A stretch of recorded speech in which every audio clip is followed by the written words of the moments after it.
और एक नींद बहुत ज़्यादा डिस्टर्ब हो जाती है, किसी को नींद बहुत कम हो जाती है, किसी को नींद बहुत ज़्यादा बढ़ने लगती है। अच्छा। और आलस इसमें बहुत तेज़ी से बढ़ता है। हार्मोन्स डिस्टर्ब होने के कारण अक्सर फैट बॉडी में एब्जॉर्ब ना होकर के डिपॉजिट होने लगता है, तो महिलाओं के फैट, हिप्स इत्यादि बहुत ज़्यादा भारी होने लगते हैं। और आपने देखा होगा जब मेनोपॉज का टाइम आता है अक्सर हमारी हड्डियां खोखली होने लगती हैं, कमज़ोर होने लगती हैं। उनको एक बहुत अक्सर प्रयोग बता रहा हूँ, 1 किलो आप हल्दी की गांठ ले लें। सर मेनोपॉज के टाइम पर देखा गया है कि जैसे आंखों के पास डार्क सर्कल पड़ जाते हैं और चेहरे का ग्लो भी जाने लगता है, तो उसके लिए कौन कौन से नुस्खे हो सकते हैं? नमस्कार दोस्तों, मैं हूं Himanshu Bhatt. The health show में आज हम डॉक्टर दीपक कुमार जी से जानेंगे मेनोपॉज की होम रेमेडीज।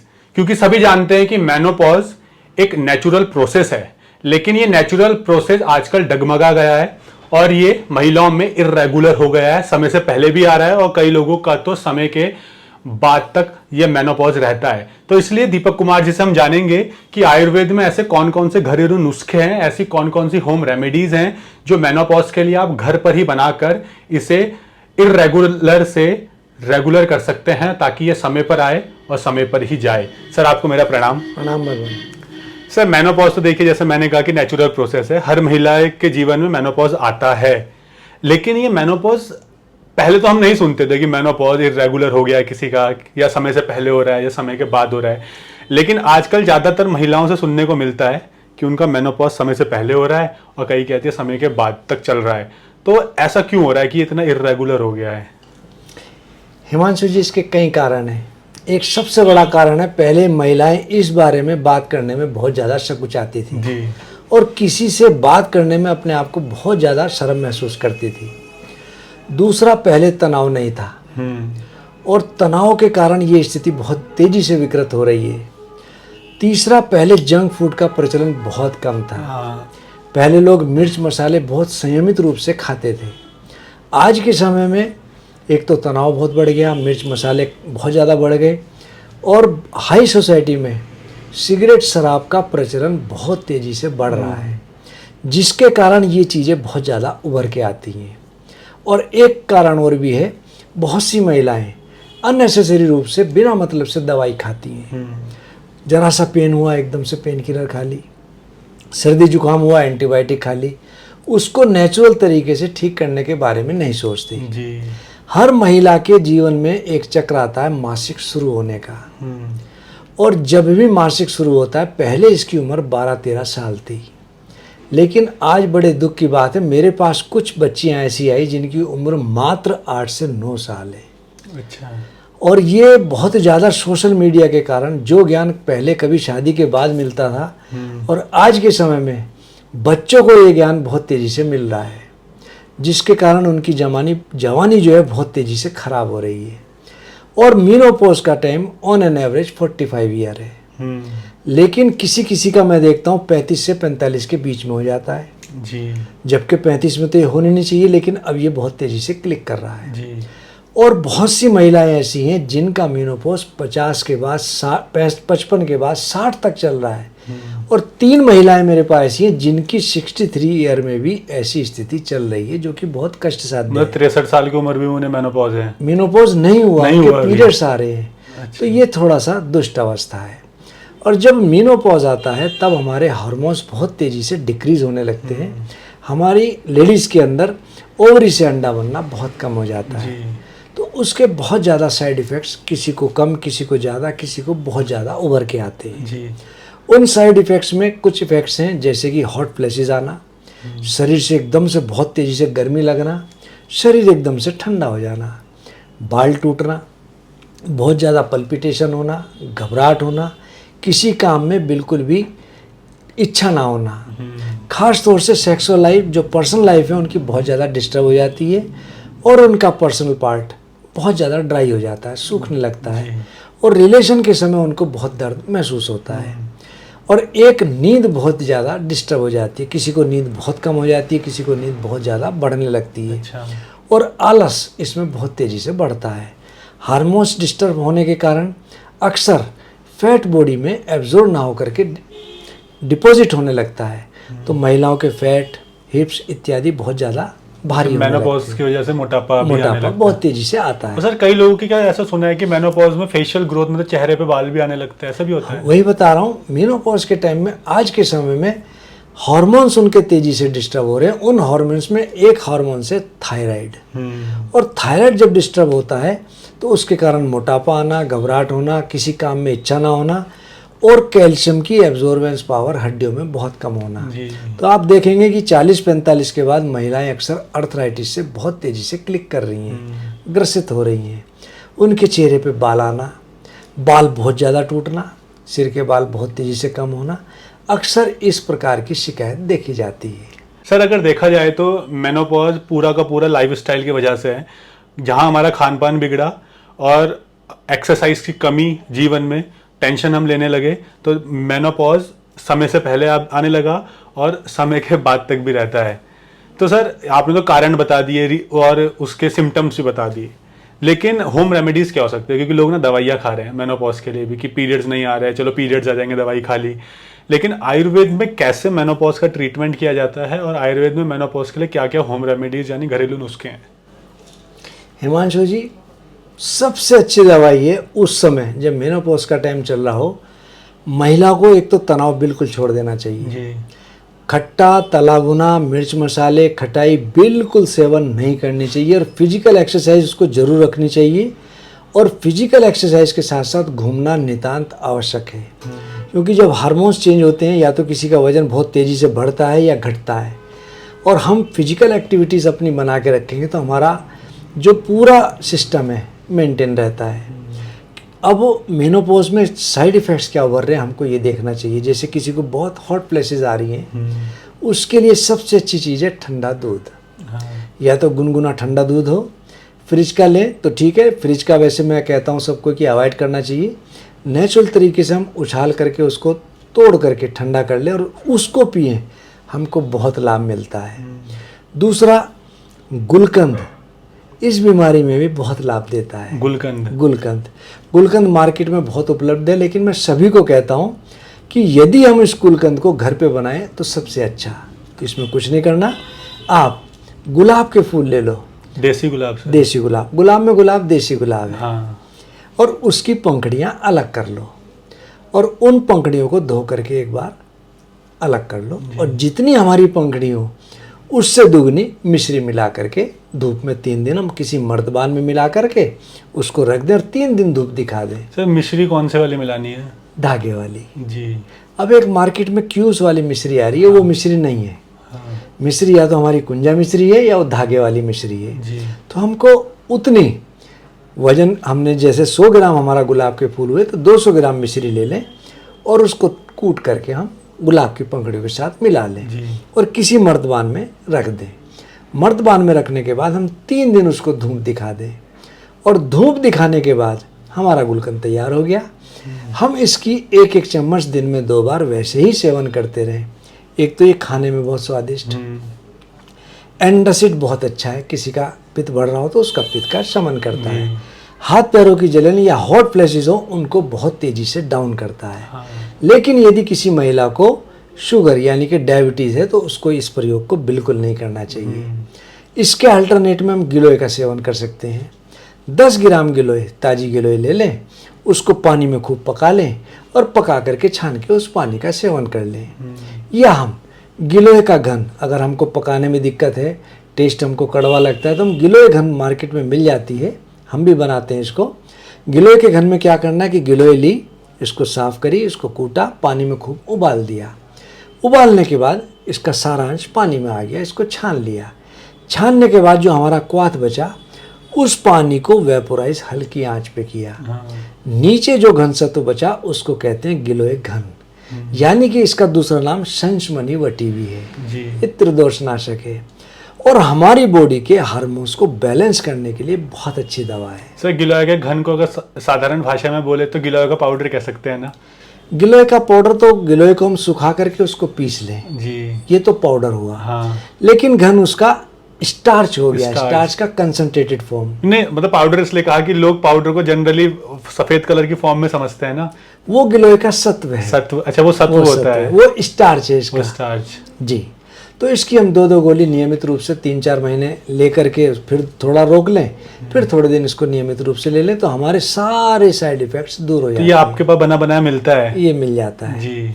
और एक प्रयोग इनके, वैसे तो कई प्रयोग हैं, एक प्रयोग और भी है गुलाब का शरबत। जी। हम गुलाब को लें, उसकी पंखुड़ियों को इकट्ठा करें, साफ करें, उसको पानी में खूब पका लें और पका करके उसका छानने के बाद भाप विधि से जी। उसका अर्क खींच लें। अच्छा। उसमें कुछ नहीं करना, हमने कुकर के अंदर रख दिया जी। और कुकर की विसिल निकाल दी। जी। और कुकर की विसिल निकालने के बाद उसमें पाइप लगा दिया, पाइप लंबा हो और हल्की आंच हम नीचे से देंगे, जी। तो उसकी जो भाप उड़ेगी वो पाइप के थ्रू जा करके ड्रॉप बाय ड्रॉप इकट्ठी हो तो जाएगी। गुलाब जल जो बनता है, इसी को हम गुलाब जल कहते हैं। अच्छा। और इसी के अंदर यदि हम चीनी लगा करके चाशनी सिद्ध कर लें तो बन जाता है हमारा गुलाब का शरबत। गुलाब का शरबत। जी, ये भी खाने में बहुत स्वाद लगता है और इसको भी हम प्रयोग कर सकते हैं। और गुलाब जल को यदि हम नियमित रूप से अपनी आँखों के अंदर डालें, जिन महिलाओं को ऐसे समय में आँखों में बहुत जलन होती हो, तो हम इस प्रयोग को करें, आँखों में डालें, तो आँखों की जलन तो दूर होती है और साथ ही साथ हमारी आईसाइट बहुत तेज़ी से वीक हो रही हो, जी। उससे भी हमको मुक्ति मिलती है। जी। और यदि किसी व्यक्ति की आंखों में जाला पड़ रहा हो, पड़वाल हो, या उसकी आंखों की रोशनी बहुत कम हो रही हो, उसको धुंधला दिखता हो, इस 100 ग्राम गुलाब जल में चुटकी भर लाल फिटकरी मिला लें और लाल फिटकरी मिला करके उसको आंखों में डालें, तो हमारी आंखों की रोशनी बढ़ती है। और जाला जिनकी आंखों में पड़ जाए या रोए आने लगे, उनको भी इस प्रयोग से बहुत लाभ मिलता है। तो सर क्या इसके अलावा भी और कोई नुस्खे हो सकते हैं? हाँ, क्यों नहीं हो सकते। ऐसे समय में हमारे शरीर में, लेडीज में, विटामिन डी की कमी बहुत तेजी से होती है। एक छोटा सा प्रयोग बता रहा हूँ। जब सूरज निकल रहा हो, हम सूरज के सामने 15-20 मिनट बैठ जाएं, अपना बॉडी का जो ओपन पार्ट है उसमें तेल लगा लें, तो हमारी एब्जॉर्बेंस पावर बढ़ जाती है। विटामिन डी की कमी जो है हमारे शरीर से दूर होने लगती है। और बहुत से लोग जो धूप नहीं देख पाते या धूप उनके घर के आसपास नहीं होती, मल्टी स्टोरी बिल्डिंग में रहते हैं और धूप में जाने में दिक्कत है, या उनके पास समय नहीं है, उनकी शिफ्ट इस प्रकार से उनको समय नहीं लग पाता, उनको मैं एक चमत्कारिक प्रयोग बता रहा हूँ। कांच की बोतलें सभी लोगों को मिल जाती हैं और कांच की बोतल हम सुबह जब सूरज निकल रहा हो धूप में रख दें, शाम तक वह सांच जो सूर्य की किरणें हैं उससे वह पानी सैचुरेटेड हो जाएगा और शाम को वह बोतल उठा लें और आधी आधी कटोरी हम दिन में 3 बार सेवन करें, तो विटामिन डी की जो कमी है हमारे शरीर में वह दूर होने लगती है। अच्छा। वैसे तो कांच की कई रंग की बोतलें हैं, लेकिन सबसे अच्छी हरे रंग की बोतल होती है। हरे रंग की बोतल में यदि हम पानी भर के उस पानी को पिएं, विटामिन डी की कमी दूर होगी और जिन लोगों को थायराइड की समस्या है उसमें भी उनको बहुत लाभ मिलता है। अच्छा। लाल रंग की बोतल के अंदर यदि हम पानी रखें तो उसको हमको संभाल के पीना चाहिए। जिन लोगों का पित्त बढ़ता हो उनको इस प्रयोग से बचना चाहिए। जिनके शरीर में गर्मी ज़्यादा हो उनको ये प्रयोग नहीं करना चाहिए। उन लोगों को ये प्रयोग करना चाहिए जिनका पित्त बहुत शांत हो, शरीर में शीतलता ज़्यादा रहती है जी। तो यदि इस लाल रंग की बोतल का प्रयोग करेंगे तो उनको निश्चित रूप से लाभ मिलेगा। सर आपने जितने भी नुस्खे बताए ये कहीं ना कहीं गुलाब से जुड़े हुए हैं, जैसे गुलकंद बताया, गुलाब जल आपने बताया, क्या लेकिन आयुर्वेद में बहुत सी जड़ी बूटियाँ हैं। क्या आयुर्वेद में ऐसे भी कोई जड़ी बूटियों के नुस्खे हैं, जैसे हमारे वीडियो में जानते हैं कि आप ये वाली जड़ी बूटी का इस तरीके से बनाएं, तो क्या मेनोपॉज के लिए भी उन जड़ी बूटियों के नुस्खे हैं? जी, जैसे मैंने गिलोय का घन बताया, इसी प्रकार शतावर चूर्ण ये लेडीज हार्मोन्स को बैलेंस करता है। यदि कोई महिला ऐसे समय में शतावर का चूर्ण या शतावर का घन 2-2 गोली दिन में 2 बार सेवन करती रहे, उसको भी इस चीज़ से निजात मिलती है और उसको बहुत लाभ मिलता है। और आयुर्वेद में एक चीज़ और भी है, त्रिफला, जिसको मैं सबसे ज़्यादा कहता हूँ, त्रिफला करे सबका भला। हरड़ बेड़ा आंवला चौथी नीम गिलोय पंचम मिश्री डाल ये निर्मल काया होए। यदि हमें अपने शरीर के टॉक्सिन्स रिमूव करने हो, किसी का लीवर फैटी हो या अपनी बॉडी के टॉक्सिन्स वैसे ही रिमूव करने हो, उसको अपने हार्मोन्स बैलेंस करने हो, तो प्रातःकाल हरड़ बेड़ा आंवला यानी कि त्रिफला, चौथी नीम गिलोय, चौथी नीम पर चढ़ी हुई गिलोय और पंचम मिश्री, इनका सबका काढ़ा बना करके हम खाली पेट इसको सेवन करें तो हमारी बॉडी के टॉक्सिन्स तो दूर होते ही हैं, हमारे हार्मोन्स बैलेंस होते हैं।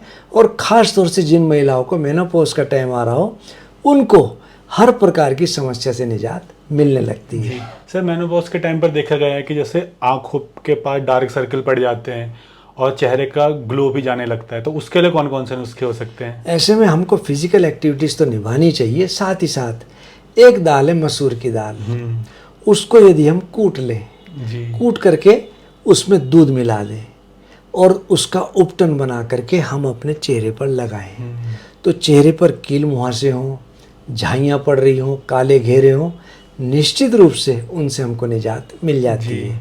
हम अपनी फार्मेसी में एक फेस पैक बनाते हैं, उसके अंदर मसूर की दाल भी है, मुल्तानी मिट्टी भी है, चंदन भी है। उसको यदि हम प्रातःकाल दूध में, शहद में, खीरे के रस में या पानी में, गुलाब के अर्क में या केवड़े के अर्क में मिला करके सिर्फ 20 मिनट के लिए हम चेहरे पर लगाएं और 20 मिनट बाद चेहरा धो लें और सोते हुए चेहरा धो करके सुंदर बार तेल से हल्के हाथ से सिर्फ 2 से 3 मिनट मालिश करें तो सुंदरता आगे पीछे दौड़ेगी और चेहरे की जितनी भी हमारी ये परेशानियां हैं, कील मुहासे, झाइयाँ, निश्चित रूप से नष्ट हो जाती हैं। मतलब सर, केवल दूध और मसूर की दाल मिला के भी चल जाएगा? वो भी चल जाएगा। और वैसे इसके और भी प्रयोग हैं। चंदन भी इसमें बहुत अच्छा कार्य करता है। यदि कहीं से असली चंदन मिल जाए तो हम चंदन घिस करके अपने चेहरे पर मल लें, तो चेहरे पे जो ग्लो है वो तो आता ही है। बहुत से लोगों को तनाव बहुत रहता है, तो तनाव दूर होता है, चेहरे पर शीतलता आती है। जिनका बीपी हाई हो उनको लाभ मिलता है। साथ ही साथ किसी किसी को, महिला को जो बहुत हॉट फ्लैशेज आती हैं, चेहरा गर्म तमतमाने लगता है, उसमें उनको बहुत लाभ मिलता है। एक छोटा सा और प्रयोग बता रहा हूँ मुल्तानी मिट्टी का। या तो मुल्तानी मिट्टी का हम लेप कर लें, लेकिन ये लेप वह महिलाएं करें जिनके चेहरे पर तेल ज़्यादा हो, तो ऑयली स्किन हो, उनके लिए अच्छा। और ये जो प्रयोग मैं बता रहा हूँ वो सबके लिए अच्छा। मुल्तानी मिट्टी हम 10 ग्राम ले लें और 150 ग्राम पानी में भिगो दें, और भिगोने के बाद शाम को लगभग 7-8 घंटे बाद मिट्टी नीचे बैठ जाती है। उस पानी को ऊपर से निथार लें और निथार करके वह पानी सेवन करें तो शरीर में शीतलता आती है, जो हॉट फ्लैशेज हैं वो कम होने लगती हैं।